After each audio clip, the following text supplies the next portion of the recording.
바울은 예루살렘에서 소아시아, 이 소아시아 지역으로부터 쫓아온 극렬 유대인들의 소동과 또 예루살렘에 있는 유대인들의 공조, 그들이 합력해서 성전에서 바울을 결박했습니다. 그리고 성전 밖으로 그를 끌고 나왔습니다.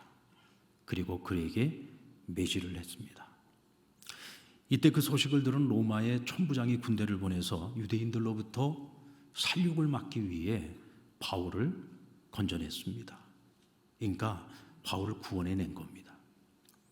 천부장은 유대인들이 불법 소요를 막기 위해서 공정한 조치를 취한 겁니다. 뭐 이 사람이 의롭고 뭐 의롭지 않고 이런 거 다 떠나서, 뭐 이 사람이 좋은 사람이냐 나쁜 사람이냐 이런 거 다 떠나서, 이 사람은 자신이 가지고 있는 역할에 대한 공정성에 있어서만큼은 굉장히 바른 사람이었던 것을 알 수가 있죠. 자기가 할 일을 한 겁니다. 근데 하나님께서는 그런 천부장을 사용하셔서 죽음의 위기 가운데 있었던 바울을 건져내신 겁니다. 할렐루야. 누가 하셨어요? 하나님이 하셨습니다. 여러분, 예수님께서 말씀하시기를 죽고자 하면 살 것이요 살고자 하면 죽을 것이라. 이 주께서 하신 이 말씀을 바울은 딱 붙잡고 평생을 주님 만난 그 이후의 삶을 살아가는 동안 주께서 하신 이 말씀을 자신의 삶으로 증명하기 위해서 노력했어요. 그래서 그는 죽음의 위기가 찾아올 때마다 죽음을 두려워하지 않고 이 죽음의 순간에도 자신의 사명을 먼저 생각했던 겁니다. 사명을 위해서 죽고자 하니까 하나님께서 그를 죽도록 내버려 두지 않는 거예요. 그래서 그를 살리시는 겁니다. 그리고 하나님께서 그를 더 사용해야 되는 거예요. 내가 죽고 싶어도 죽을 때가 아니야. 내 때가 아니니까 하나님이 살려서 하나님의 때에 그가 그토록 바라는 하나님의 나라 그 영광을 위한 순교의 자리로 하나님 인도하세요. 근데 그건 하나님의 때가 있는 거죠. 죽고자 해도 하나님이 살리신단 말입니다. 그렇게 살고 싶어서 아둥바둥거려도 하나님께서 아니다. 그러면 하나님 거두어 가시는 겁니다. 그래서 사나 죽으나 나는 주의 것이로다. 이것은 바울만의 신앙 고백이 아니라 우리 모두의 신앙 고백인 줄로 믿습니다. 바울은 자신을 오해하고 죽이기로 작정한 채 온갖 누명을 뒤집어 씌우고 있는 이 유대인들에 대해서 억울한 마음이 있죠. 왜 억울하지 않겠습니까?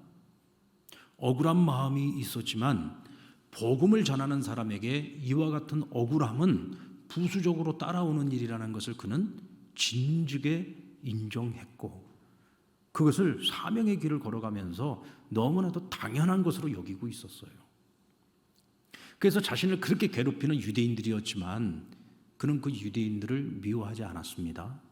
오히려 자기를 핍박하는 그 유대인들의 구원을 위해서 자기 구원을 담보로 하나님께 자기 동족 유대인들이 구원받을 수 있게 해달라고 기도하지 않았습니까?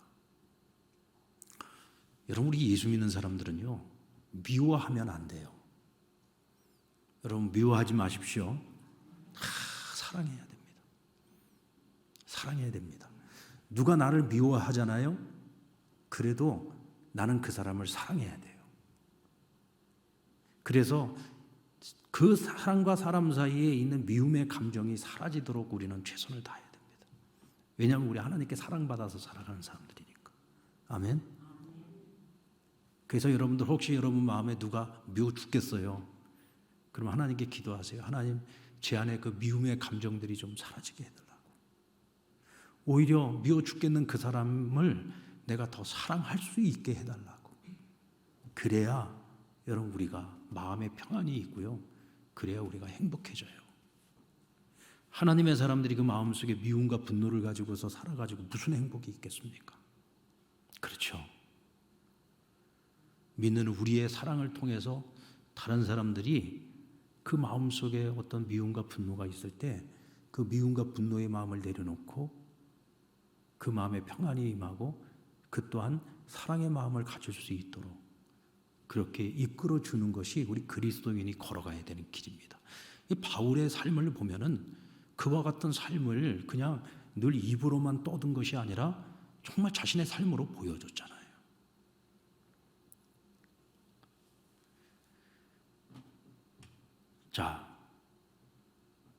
바울은 그와 같은 억울함을 지금 가지고서 이런 핍박을 당하고 있는 그런 과정 속에서도 바울의 관심은 오직 한 가지였습니다. 어떤 순간에도 어떻게 하면 내가 저들에게 복음을 전할 수 있는 기회를 얻을 수 있을까? 복음 전할 수 있는 기회.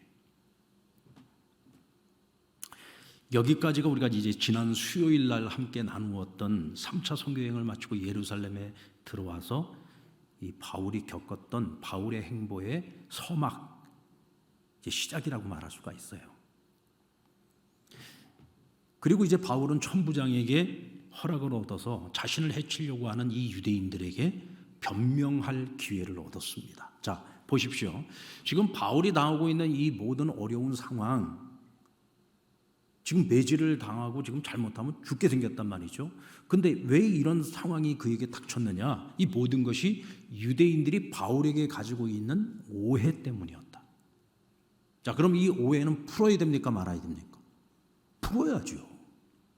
그래서 천부장에게 말했던 겁니다. 이 모든 것이 오해로부터 시작된 건데 내가 저들에게 변명할 기회를 달라.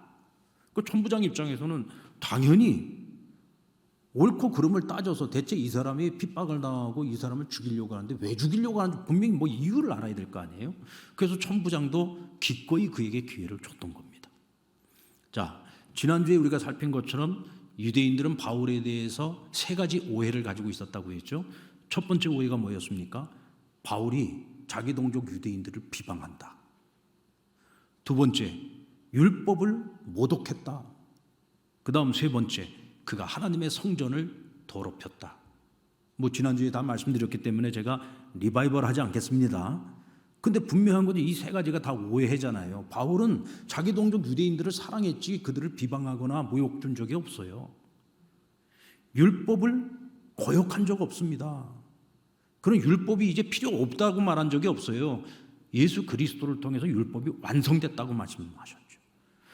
율법은 하나님이 주신 말씀인데, 하나님이 주신 율법인데 왜 이 율법을 갖다가 바울이 무시하겠어요? 예. 게다가 하나님의 성전을 더럽혔다. 이것도 철저한 오해였잖아요. 자, 그런데 오늘 잘 보셔야지 됩니다. 오늘 본문의 말씀은 바울이 변명할 기회를 얻어서 자기를 핍박하려고 하는 유대인들에게 지금 설교하고 있는 겁니다. 근데 이 내용을 가만히 살펴보면은 이건 변명이 아니에요. 뭐죠? 간증이에요. 그래서 오늘 설교 제목이 뭡니까? 변명이 아닌 간증. 그가 얻은 이 기회는 뭐 하라고 얻은 기회였어요? 변명하라고 얻은 기회였잖아요. 너 이 변명을 잘 해가지고 너의 무죄함을 확실하게 드러내서 너 이 기회를 넘겨 해서 변명의 기회를 얻은 것인데 그는 이 변명의 기회를 간증의 기회로 사용하였다는 거죠. 왜 그랬을까요? 여러분들, 변명이라고 하는 것은요, 자신의 옳음을 입증하는 겁니다. 나 옳은 사람이에요. 당신들이 틀렸어요. 당신들이 지금 잘못 생각하고 있는 거예요. 그래서 그들이 오해하고 있는 것을 설명을 잘 해가지고 그 오해를 풀어줘야지 되는, 그게 변명이거든요. 그럼 간증은 뭐냐? 간증은 하나님께서 나에게 행하신 일들을 가감 없이 있는 그대로 사람들에게 전하는 겁니다. 하나님 내게 하신 일들을 그대로 전하는 거예요. 이 간증입니다. 그 왜 바울은 변명을 하지 않고 간증을 했을까? 여러분들, 변명은요 힘이 없어요. 바울이 지금 변명한다고 해서 지금 아예 그냥 바울 죽이기로 작정한 사람들이 바울이 하는 변명을 듣고 그 사람들의 마음이 바뀔까요? 사람들은 누군가의 변명을 들을 때에 이미 자기들 나름대로의 결론을 가지고 상대방의 변명을 듣습니다. 그래서 사실에 대해서 왜곡된 지식을 내가 지금 가지고 있는데 그 사실을 이야기해줘도 내가 지금 왜곡되게 가지고 있는 나의 편견, 나의 이 생각을요 바꾸려고 하지 않아요. 또 쉽게 어떤 나의 말을 가지고서 변명을 해서 그 사람의 생각을 바꿔놓는 게 이렇게 쉬운 일이 아닙니다. 사실에 대해서 왜곡된 지식은 쉽게 바뀌지 않는다. 그러니까 아무리 내가 변명을 잘해도 그 변명을 들은 사람들의 반응을 보면 진실을 받아들이는 것이 아니라 어떤 반응이 나타나느냐? 참 말 잘한다. 어떻게 저렇게 자기를 포장을 해가지고 저렇게 말을 잘할까? 진실을 얘기하고 있는데 그걸 진실로 받아들이지 않는다는 거예요. 왜? 이미 내 생각이 왜곡이 돼 있다 보니까 왜곡된 생각을 가지고 들으니까 이 진실을 진실로 받아들이지 않는 거예요. 자기 생각을 쉽게 내려놓지 않죠. 그러니까 말만 잘한다고 하고 삐뚤어진 시선을 가지고 상대의 변명을 왜곡해서 듣게 되는 겁니다. 바울은 그걸 알아요. 왜? 살아오면서 수없이 이런 일들을 경험을 해봤거든. 그러니까 나에게 주어진 이 기가 막힌 이 기회를 내가 쓸데없이 변명해가지고 어차피 받아들이지도 않을 사람들, 이미 나를 죽이기로 작정하고 지금 소아시아에서 여기까지 달려온 사람들인데 이 선한 기회를 이 예루살렘 우리 동족 유대인들에게 내가 변명 백날 해봐야 소용없는 것, 오히려 이 시간에 나를 변화시킨 예수님, 내 인생을 이렇게 완전히 바꿔버린 예수님, 내가 그 예수를 위해서, 그 복음을 위해서 내가 왜 이토록 죽도록 헌신하며 살아가고 있는지 나를 바꿔놓으신 예수님, 내가 경험했던 진실을 그들에게 전하는 거예요. 이 간증이죠. 간증. 이유가 뭡니까? 날 변화시킨 그 예수님이 당신들도 변화시켰으면 좋겠습니다. 바울은 그 유대인들이 구원받기를 원하는 거예요. 그들이 구원받도록 하기 위해서 내가 경험했던 그 간증을 통해 그들이 예수님을 만났으면 좋겠고, 예수님 영접했으면 좋겠고, 그들이 구원받았으면 좋겠는 거예요. 왜? 그들을 사랑하기 때문에 그런 겁니다. 내 동족 유대인, 나를 핍박하는 자들이지만 그들을 사랑하기 때문에 어떻게 해서라도 그들이 구원받기를 원하는 마음에 간증을 한 거죠.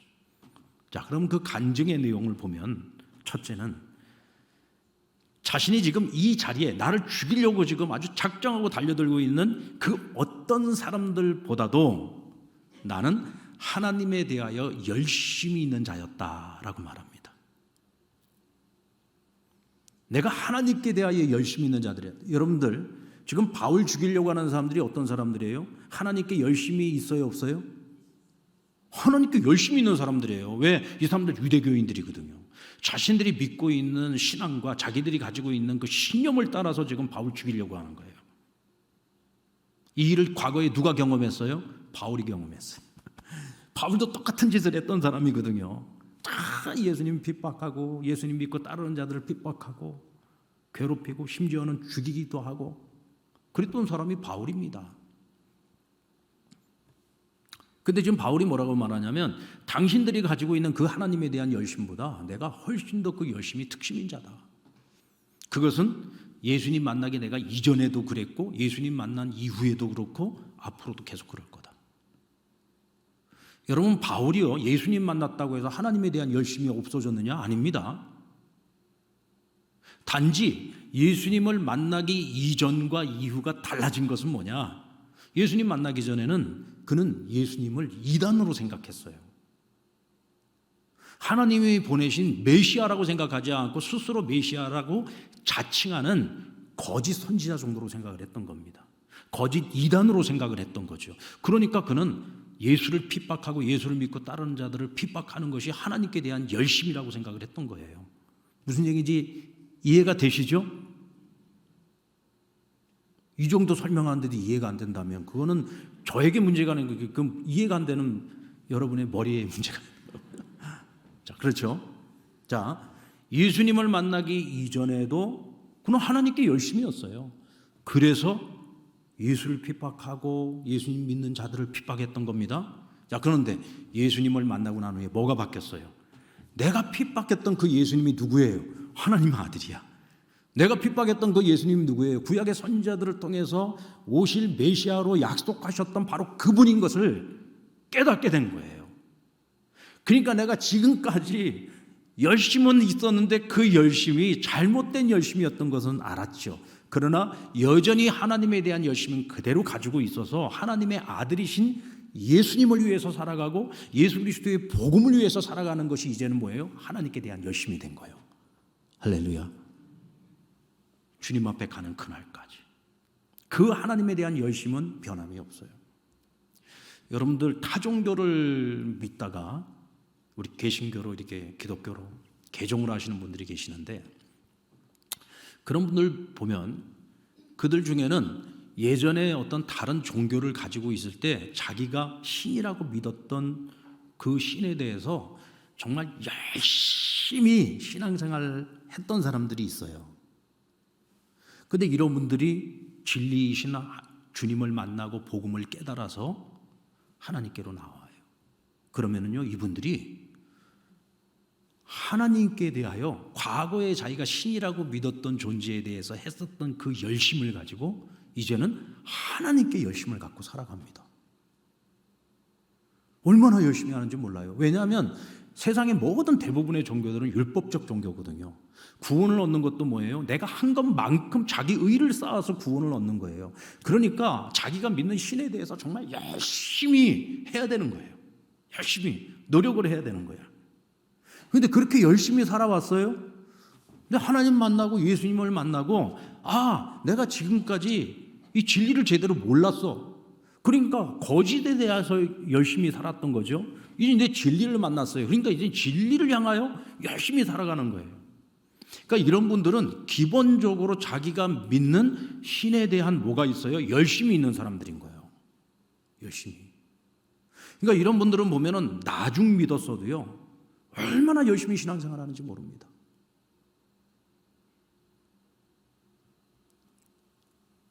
근데 여러분, 아무리 열심히 있어도 거짓에 대하여, 우상에 대하여 열심, 그거는 다 헛되고 헛된 일이잖아요. 여러분들 모두가 다 열심히 있는 분들이죠?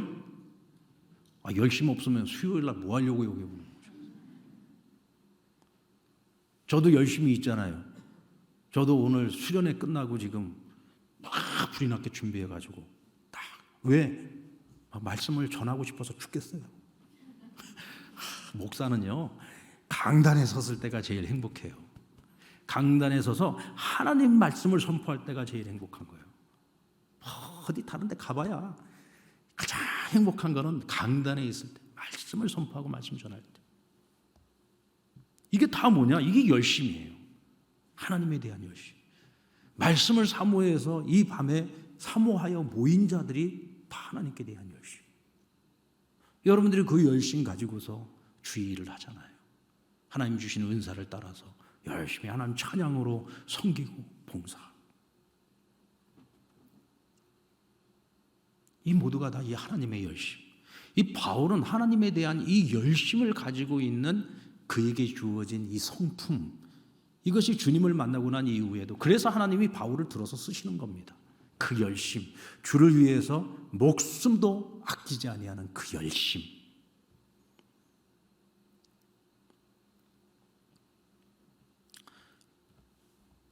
오늘 저와 여러분이 진리에 대한 열심을 가지고 있는 것에 대하여 감사하시기 바랍니다. 네. 헛된 것에 열심을 부리지 않고 정말 진리에 대하여, 하나님께 대하여 열심을 가지고 살아가는 자. 그래서 우리가 천국 가지 않습니까? 아멘. 그래서 우리가 천국 가잖아요. 그래서 우리가 하나님께서 우리에게 약속하신 복을 우리가 받고 그 복을 누리면서 살아가는 것 아닙니까? 자, 그렇다면 바울의 이전의 하나님에 대한 열심은 어떤 열심이었느냐?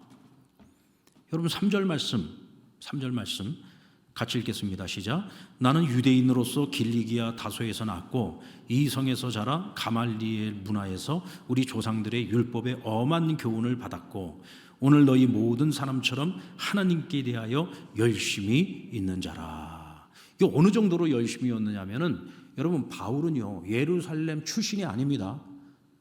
바울은 어디 출신이냐면 소아시아의 다소라고 하는 지역이 있는데, 이 아버지가, 바울의 아버지가요 이 다소에서 가장 큰 포도 농장을 하는 사람이었어요. 굉장히 돈이 많고 큰 부자였던 겁니다. 그러니까 바울은 로마의 시민권을 언제부터 가지고 있었냐면 날 때부터 가지고 있었다 그랬어요. 태어날 때부터. 그러니까 그 아버지가 돈이 많으니까 유대인인데 돈을 주고 로마의 시민권을 산 거예요. 그러니까 로마 시민의 자녀로서 태어나자마자 그는 날 때부터 로마 시민이었던 사람이라는 거죠. 그런데도 불구하고 그는 소아시아 이방 지역에 살면서도 율법에 대하여 열심히 있는 자였습니다. 그래서 가말리엘이라고 하는 당대 최고의 율법 선생한테서 율법을 배운 사람이에요. 율법 경전을 배운 사람입니다. 얼마나 열심히 있으면. 그렇죠. 대단한 거죠.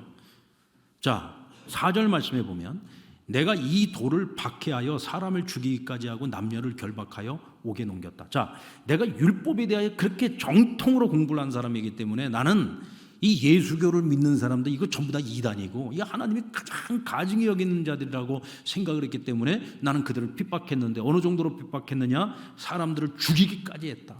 남녀를 결박하여 옥에 넘기기도 했다 그랬어요. 야, 근데 그걸 누가 증거해 줄 수 있느냐? 5절 말씀 같이 읽겠습니다. 5절 시작. 이에 대제사장과 모든 장로들이 내 증인이라. 또 내가 그들에게서 다메섹 형제들에게 가는 공문을 받아가지고 거기 있는 자들도 결박하여 예루살렘으로 끌어다가 형벌받게 하려고 가더니. 바울이 여러분 다메섹에 그곳에서 신앙생활하고 있는 기독교인들을 잡아다가 핍박하기 위해서 가는데 누구에게 공문을 받아서 갔어요? 대제사장에게 공문을 받아서 갔어요. 그러니까 내가 이 유대교에 대하여 그 열심히 있었던 걸 누가 증거해 줄 수 있느냐? 지금 당신들 뒤에 있는 대제사장, 종교인들, 그들이 증인이다, 증인. 내가 그만큼 당신들도 지금 유대교에 열심이고 하나님의 열심이라 그러지만 그러나 당신들 될 게 아니야. 나는 당신들보다 훨씬 더 열심히 했던 사람이야 라고 지금 얘기를 하고 있는 겁니다. 자, 그 다음 전하는 말은 그랬던 내가, 자 보십시오. 그렇게 내가 유대교에 열심이었었던 내가 어떻게 복음을 전하는 자로 이방인의 사도로 바뀌었는지. 자, 6절. 가는 중 다메섹에 가까이 갔을 때에 오정쯤 되어 호련히 하늘로부터 큰 빛이 나를 둘러 비치매. 갑자기 하늘로부터 큰 빛이 나타났다고 했어요. 근데 그 빛이 얼마나 강렬한지 바울의 눈을 실명하게 만들었습니다. 사람의 말로 형용할 수 없는 강렬한 빛이었죠. 그 빛이 바울의 눈을 멀게 했다. 그리고는 호련히 소리가 들려왔습니다. 7절로 8절 말씀. 내가 땅에 엎드려져 들으니 소리 있어 이르되 사울아 사울아 내가 왜 나를 박해하느냐 하시거늘 내가 대답하되 주님 누구십니까 하고 물었어요. 그러자 이르시되 나는 내가 박해하는 나사렛 예수라. 여러분들, 바울은 기독교인들을 박해했습니다. 근데 예수님께서 뭐라고 말씀하시냐면 내가 나를 박해했다라고 말씀하십니다. 여러분들, 세상 사람들 기독교인들을요 회방하고 핍박하고 괴롭히고 박해를 해요. 근데 예수님께서는 그것을 예수님을 박해하는 것으로 받아들인다는 겁니다. 그러니까 우리가 여러분들 세상에서 오해를 당하고 내가 예수 믿는다는 것 때문에 손해를 보고 내가 예수 믿는다는 것 때문에 참고 인내하면서 살아가야 될 때가 있어요. 그럴 때 그것은 누구를 위한 거예요? 예수님 위한 거예요. 예수님께서 그것을 어떻게 여겨주시냐면 저 이창교가 나 때문에 저런 고난을 당하고 핍박을 당하는구나 이렇게 여겨주신다는 거예요. 여러분들, 누가 나 때문에 나를 대신해서 고통을 당하고 어려움을 당해요. 그러면 여러분, 그 사람에 대해서 내가 미안해요, 안 미안해요? 미안하지요. 그 미안한 마음이 금방 사라질까요? 아니면 평생 갈까요? 평생 갑니다. 저에게는요 그런 친구가 있어요.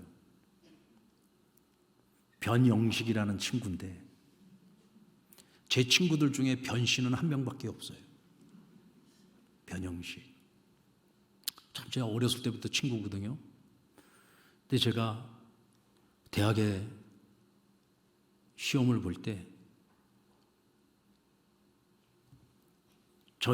제가 이제 파리학번 이제 대학을 들어갈 때인데 그때 어떤 제도가 생겼느냐면 복수 지원을 할 수는 있대 면접을 한 군데만 볼 수 있는 거예요. 그러니까 면접을 보지 않으면 아무리 점수가 되고 다 해도 탈락이에요. 반드시 면접을 봐야 돼요. 그런데 제가 충분히 갈 수 있는 성적에 그 학교를 딱 지원을 했어요. 그리고는 이제 면접을 보러 가야 되는데 그날 우리가 오리엔테이션을 하는 날 이게 페이퍼를 한 장씩 다 나눠줬거든요. 근데 거기에 면접 시간이 나와 있고 그 다음에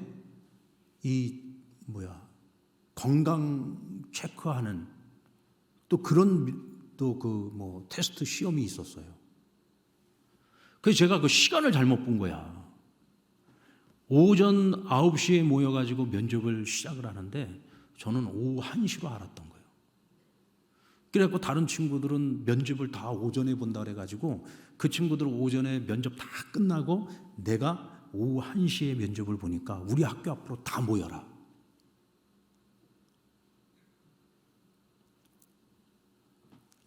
그 제가 면접을 보러 학교를 갔는데 이상한 게 학생들이 올라가는 학생들은 없고 전부 내려오고 있는 거예요. 이거 이상하다. 그래가지고 그날 그 친구는 이제 한양대학을 이제 면접을 봤거든요. 그냥 한양대 면접을 보고 우리 학교 앞에서 나랑 같이 만났어. 이 친구가 야 이상하다. 빨리 올라가 보자. 그래갖고 막 뛰어서 학교 올라갔는데 갔더니요 면접이 다 끝났어요. 그리고 워낙 지원한 학생들이 많으니까 개별 면담을 한 게 아니라 페이퍼로 면담을 다 해가지고 그거를 전부 다 묶어서 도장을 다 찍어가지고요 다 이미 처리가 다 끝난 거예요. 근데 저같이 바보 같은 학생들이 한 10대 명이 되더라고. 그리고 그 10대 명 학생들이 같이 모여가지고 교수들을 찾아가지고 이제 교수 식당에 가갖고 막 무슨과 교수님 그러고 막 자꾸 난리가 났는데 교수들이 다 안 된다는 거예요. 이게 그때 당시가 군사정권 시대였거든요. 거기다가 정부에서 딱 이번에 이렇게 시행한다. 처음 시행령이 딱 떨어져가지고 처음 시작을 한 거기 때문에 이건 어떻게 되돌릴 수가 없다는 거예요. 그래가지고 막 그날 마지막 보루로 교무처장실을 이제 우리가 막 쫓아들어요. 교무처장실. 이 교무처장실에 가갖고 교무처장을 만나게 해달라는데 교무처장이 안 만나주는 거예요. 그래서 저는 너무 화딱지가 나가지고 세상에 무슨 이런 학교가 있고 무슨 이런 정부가 있냐. 학생들이 그렇게 열심히 공부를 해서 준비를 했는데 이렇게 면접 한 번 이렇게 실수해서 못 봤다고 해서 이렇게 우리 인생을 그냥 이렇게 망칠 수 있냐. 내가 잘못한 건 생각 안 하고 남만 원망을 한 거죠. 그런데 그때 나의 친구 변형식이 그 교무처장실을요 거기에 이제 그 직원들이 몇 사람이 딱 그 앞을 지키고 있었는데 그 직원들을 밀쳐내고 교무처장실로 뛰어들어간 거예요. 그 바람에 저도 막 쫓아 들어갔어요. 근데 이 친구가 다 들어가서 교무처장실에 교무처장님이 이제 자기 자리에 앉아 있었어요. 그 앞에 가서 무릎을 다 꿇고 세상에 이런 법이 어디 있습니까? 당신 자녀가 만약에 이런 일을 당했으면 그냥 이대로 포기하겠느냐고. 그러면서 이 친구가 막 저에 대해서 변호를 해주고 변명을 해주고. 근데도 뭐 눈 하나 깜짝을 안 하더라고. 그래서 저도 처음에는 같이 사정을 하다가 막 나중에 너무 화가 나더라고. 친구 보고 가자. 이렇게까지 난 너가 안 했으면 좋겠다. 내가 잘못한 거 왜 네가 이렇게 하냐. 가자. 그리고는 멋지게 나왔습니다. 그리고는 똑 떨어지고.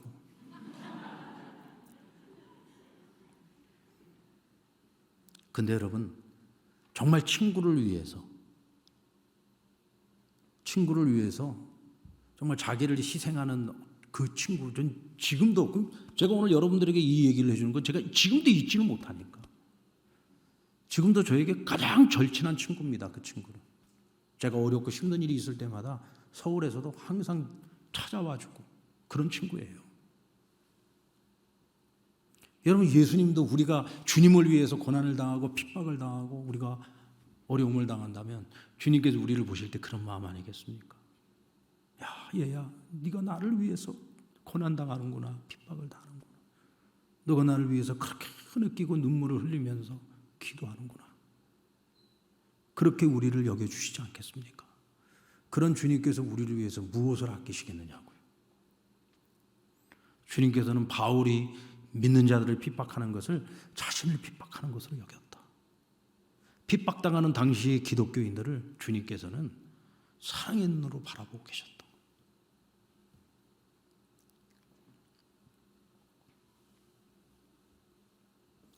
바울은 그때까지 나사렛 예수는 한낱 실패한 거짓 메시아로 여겼지만 예수님께서 그를 찾아와 만나주시고 그가 예수님께 가지고 있었던 그 모든 오해를 한순간에 다 풀어주셨어요.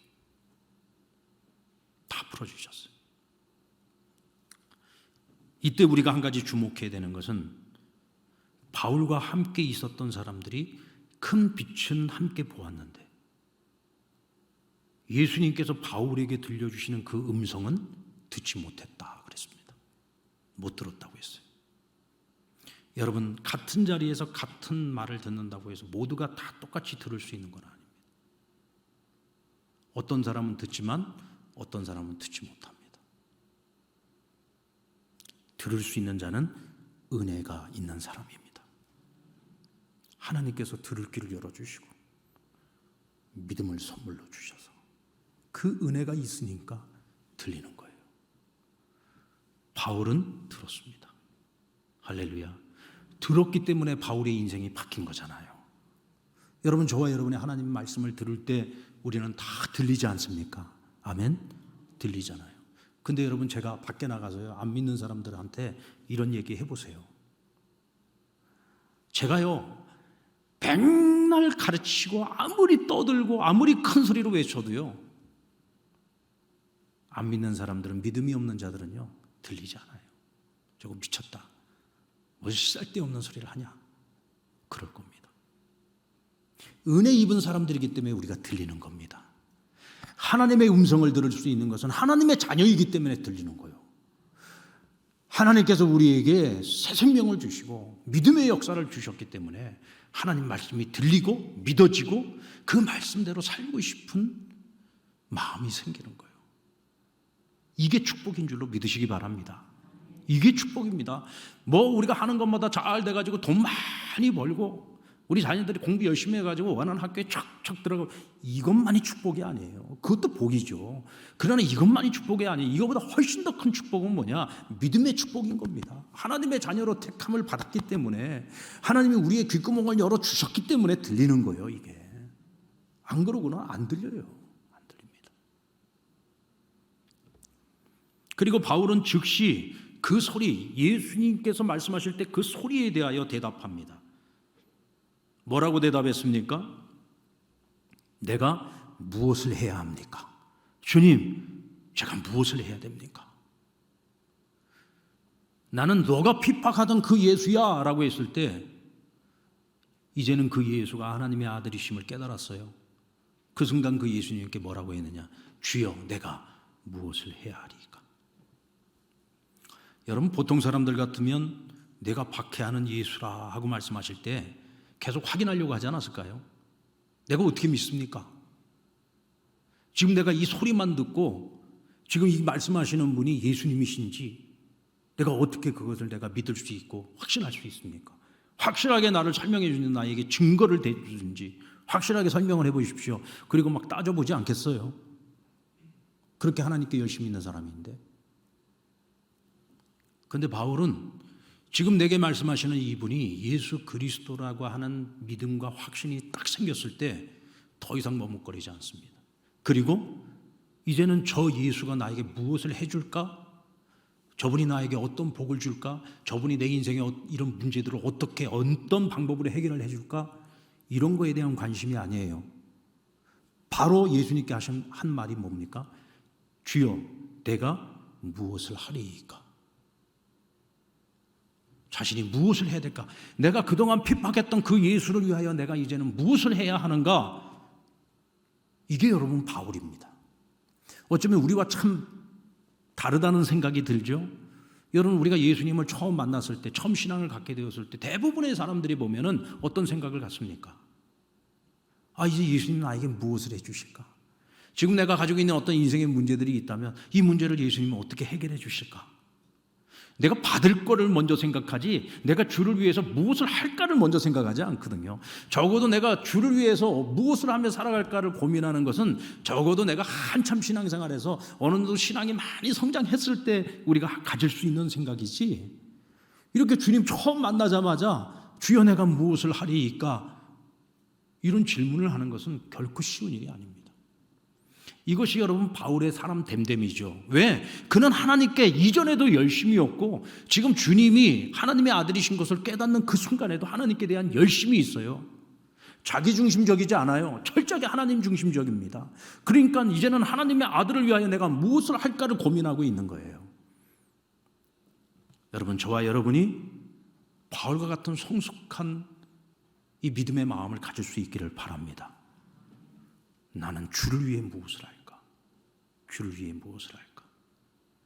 내가 무엇을 받을까를 생각하기 전에 이제는 주를 위해 내가 무엇을 할까를 생각하십시오. 왜? 우리 이미 다 받았거든요. 가장 좋은 거 다 받았잖아요.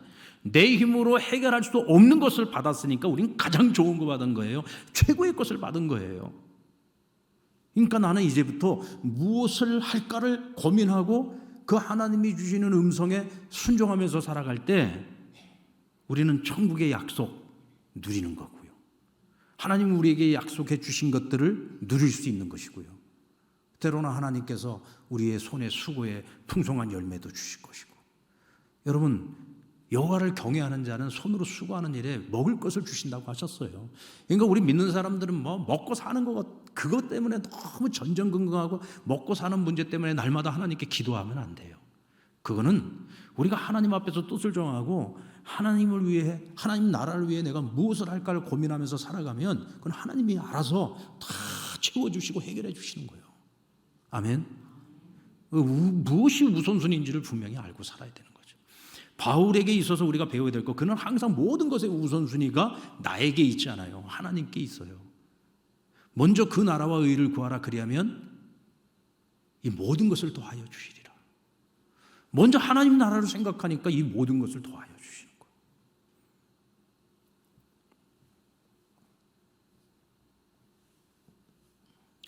바울은 자신이 할 일을 물었고 또 주님께서 말씀해 주십니다. 자, 10절 말씀. 내가 이르되 주님 무엇을 하리이까? 주께서 이르시되 일어나 다메섹으로 들어가라. 내가 해야 할 모든 것을 거기서 누가 이루리라 하시거늘. 누가 그 모든 것을 일러 주었습니까? 12절 말씀에 보면 율법에 따라 경건한 사람으로 거기 사는 모든 유대인들에게 칭찬 듣는 아나니아라 하는 이가 내게 와 곁에 서서 말하되 형제 사울아 다시 보라 하거늘 즉시 그를 쳐다보았노라. 즉시 그를 쳐다보는 순간에 어떻게 해요? 눈이 열렸어요. 보여진 겁니다. 예수님께서 누굴 보냈습니까? 아나니아를 보냈는데 이 아나니아가 어떤 사람이에요? 모든 유대인들 중에 경건한 자라. 그러니까 지금 바울을 핍박하고 있는 유대인들조차도 이 다메섹에 살고 있는 아나니아, 그러면 이 사람이 유대인으로서 얼마나 경건한 사람인지 다 알고 있었단 말이에요. 그 아나니아가 바울에게 찾아와서 그 눈을 뜨게 해주고 하나님께서, 예수님께서 왜 바울을 찾아와 만나주셨는지, 그리고 그를 당신의 자녀로 삼으신 그 이유가 무엇인지, 그것을 아나니아를 통해서 다 듣게 되었다는 겁니다. 14절로 15절 말씀 같이 한번 읽겠습니다. 시작. 그가 또 이르되 우리 조상들의 하나님이 너를 택하여 너로 하여금 자기 뜻을 알게 하시며 그 의인을 보게 하시고 그 입에서 나오는 음성을 듣게 하셨으니 내가 그를 위하여 모든 사람 앞에서 내가 보고 들은 것의 증인이 되리라. 아멘. 오늘 너에게 일어난 이 모든 일들은 앞으로 너가 그 예수를 증거하는 자로 살아가게 하기 위함이다 하고 아나니아를 통해 사명을 준 겁니다. 너는 이제 무엇을 위해서 살아야 되느냐? 복음의 증인으로 살아가야 된다. 이것이 너에게 주어진 사명이다 라고 말씀하는 겁니다. 여러분들 18절 말씀에 보면 봄에 주께서 내게 말씀하시되 속히 예루살렘에서 나가라. 그들은 내가 내게 대하여 증언하는 말을 듣지 아니하리라 하시거늘. 바울이요, 자기의 사명이 무엇인지를 깨닫고 그때부터 기도하기 시작했어요. 기도하기 시작했습니다. 그런데 그가 기도하고 예루살렘에 가서 사도들을 만나고 그리고 그곳에서 복음의 증인이 되려고 했습니다. 그런데 그가 기도하는 중에 주의 음성이 들리기를 예루살렘에서 나가라는 거예요. 왜 나가라고 했느냐? 19절 말씀해 보면 내가 말하기를 주님 내가 주를 믿는 사람들을 가두고 또 각 회당에서 때리고 또 주의 증인 스데반이 피를 흘릴 때에 내가 곁에 서서 찬송하고 그 죽이는 사람들의 옷을 지킨 줄을 그들도 아나이다. 그러니까 여러분들 예루살렘에 있는 유대 출신의 기독교인들이 있잖아요. 근데 이 예루살렘에 있는 교인들은요, 바울이 얼마나 악독한 자였는지, 기독교를 얼마나 핍박하였는지를 너무나 잘 알고 있어요. 근데 그런 바울이 오늘 갑자기 획가닥해 가지고 뭐 복음의 증인이 되었다 그러고 막 예수가 하나님의 아들이라고 그러고 예수를 믿어야 구원을 얻는다 그러고 이런 말을 하니까 저게 지금 무슨 일인가? 이게 받아들여지질 않는 거예요. 왜? 그가 이전의 행실이 워낙 악했기 때문에. 그러니까 바울이 지금 예루살렘에서 그와 같이 복음의 증인으로 살아보려고 하지만 당시 예루살렘에 있었던 교회가 그것을 인정하지를 않고 그를 받아들이지를 않아요. 그러니까 오늘 뭐라고 했어요? 예수님께서 너 지금 예루살렘에서 나가. 내가 증언하는 것을 사람들이 듣지 않을 거야. 또 바울도 그 모든 것이 내가 이전에 했었던 행위들 때문에 사람들이 들으려고 하지 않는구나. 이제 그것을 깨달은 거죠. 이에 주께서 말씀하십니다. 21절 나더러 또 이르시되 떠나가라 내가 너를 멀리 이방인에게 보내리라 하였으며. 예수님께서 처음서부터 그를 예루살렘에서 복음 전하는 자로 유대인들에게 복음 전하는 자로 삼으시려고 했던 것이 아니고 이방인에게, 바울을 잘 모르는 이방인들에게, 그러나 이방인들에게 복음 전하기에 가장 적합하게 지금까지 준비되어져 있는 사람 바울을 들어서 이방인에게 복음을 전하게 하려고 하나님께서 일찍부터 그를 택하셨다는 것을 알 수가 있어요. 그리고 이제 때가 되어 그를 보내고 계시는 겁니다.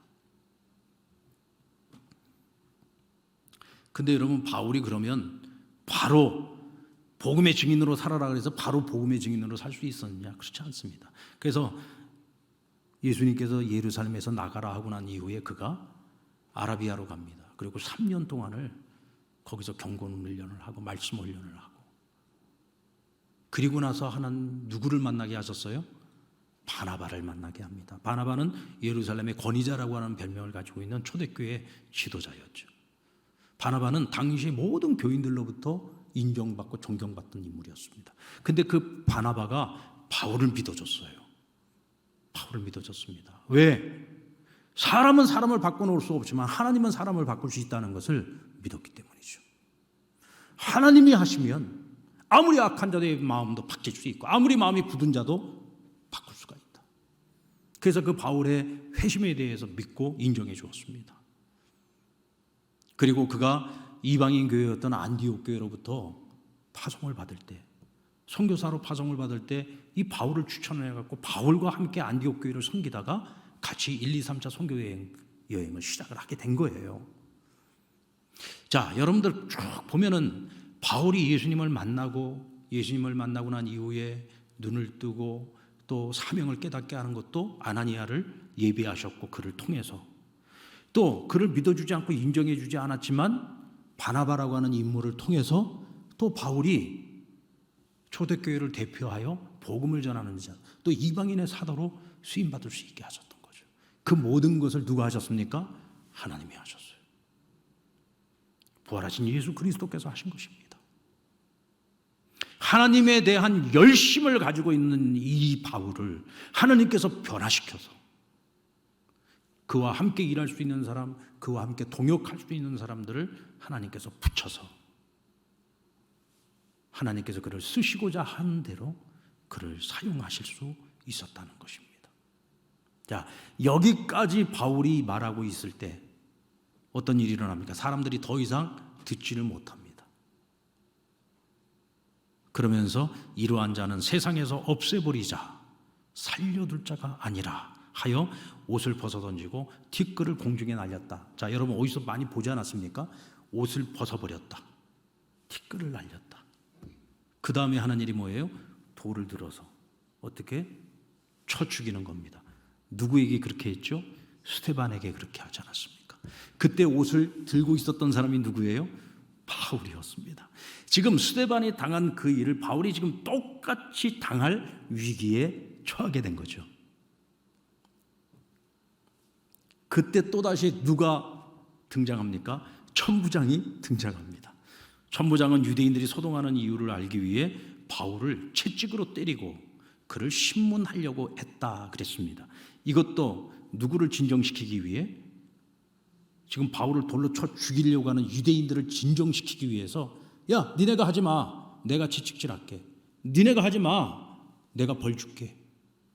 그리고 그를 따로 또 데리고 간 겁니다. 자, 이때 여러분 바울이 무슨 카드를 쓰죠?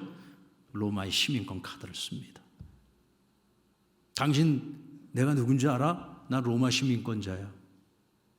그러니까 천부장이 언제부터 나도 로마 시민권을 사기 위해서 큰 돈을 주고 이 로마 시민권을 샀는데 당신은 언제부터 해? 나는 날 때부터 로마 시민이었어. 그러니까 천부장이 깜짝 놀라죠. 이제는 여러분 상황이 완전히 달라진 겁니다. 유대인이 유대인을 쳐 죽이는 거, 사실 이 부분도 이건 종교적인 문제인 경우에는요 개입을 하지 않았습니다. 근데 지금 이 사태가 무엇 때문에 일어난지는 몰랐기 때문에 천부장이 개입을 했던 거죠. 자, 근데 이제 문제가 어떤 문제냐? 로마의 시민을 유대인들이 쳐 죽이려고 하는 거예요. 이거는 무조건 막아야 되는 겁니다. 만약에 로마의 시민이 유대인들에게 재판도 하지 않은 상태에서 맞아 죽었다? 그러면 이 모든 책임이 누구냐? 이곳을 관할하고 있는 자기 책임이 되는 거예요. 게다가 지금 유대인들을 진정시키기 위해서 채찍질을 가하려고 했는데 누구예요? 로마 시민이야. 근데 재판도 지금 제대로 안 한 상태에서 죄도 묻지 않은 상태, 죄가 분명하지 않은 상태에서 채찍질을 가한다? 이건 로마 시민을 지금 채찍질을 가하는 거거든요. 이건 불법이죠. 그래서 천부장은 두려워하였다 그랬습니다. 그리고 바울은 그 위기를 넘기게 됩니다. 자, 여러분 여기까지가 오늘 본문의 이야기입니다. 오늘 우리는 바울의 간증을 통해서 그리스도인의 삶은 변명이 아닌 간증의 삶을 살아야 된다는 것을 배웠습니다. 여러분들 간증의 삶을 살아가시기 바랍니다. 간증의 삶을 살아가십시오. 그리고 우리는 언제나 변함없이 하나님께 열심인 자로 살아야 됩니다. 언제나 하나님께 열심인 자로 사십시오. 여러분 이랬다 저랬다 하지 마십시다. 언제나 변함없이 하나님께 대한 열심을 가지고 살아가십시오. 여러분들이 가장 잘할 수 있는 것이 있다면 그것을 주를 위한 열심으로 사용하시기 바랍니다. 우리가 바울처럼 하나님의 음성을 들은 자로 그리스도께 우리의 주 되심을 깨달아 알고 믿음에 이르러 살고 있다면 우리 또한 바울처럼 복음의 증인으로 복음을 전하는 삶을 살아야 됩니다. 그것이 사명입니다. 그것이 사명입니다. 여러분 이제 우리가 가을을 맞이해서 올 가을에도 우리가 생명의 열매를 많이 맺어야 되지 않겠습니까? 우리 주변에 죽어가고 있는 수많은 영혼들이 있습니다. 주님 알지 못하면 오늘 밤 죽어도 다 지옥 가야 될 인생들이 우리 주변에 너무 많습니다. 이 경남 지역에 여러분 90% 이상이 오늘 죽으면 지옥 가야 될 인생들입니다. 그들에게 복음 전해야 되지 않겠습니까? 그들이 여러분 우리와 같은 다 동족들 아닙니까? 우리의 이웃들 아닙니까? 그럼 우리 바울의 마음을 가져야죠. 안타까운 마음을 갖고 긍휼히 여기는 마음을 갖고 복음 전하셔야 됩니다. 우리가 복음 전함의 삶을 살아가고자 하면 하나님께서 우리에게 분명 동역자들을 붙여주실 겁니다. 여러분들 여기 지금 우리 열린 모임 이제 시작하시는 분들 많이들 계시죠? 네. 지난번에 우리 같이 모여가지고 열린 모임 우리 다시 재구성하지 않았습니까? 아직 제가 보고를 못 받았는데 하나님께서 동역자들을 붙여주시고 그 동역자들과 함께 복음의 증인된 삶을 살아가고 생명의 열매를 거두게 하실 겁니다. 여러분, 금년 하반기 우리에게 남은 시간들 한번 하나님 앞에서 열심을 가지고 바울처럼 사나 죽으나 주를 위하여 우리에게 주어진 사명을 온전히 감당할 수 있는 저와 여러분 되기를 우리 주의 이름으로 축원합니다.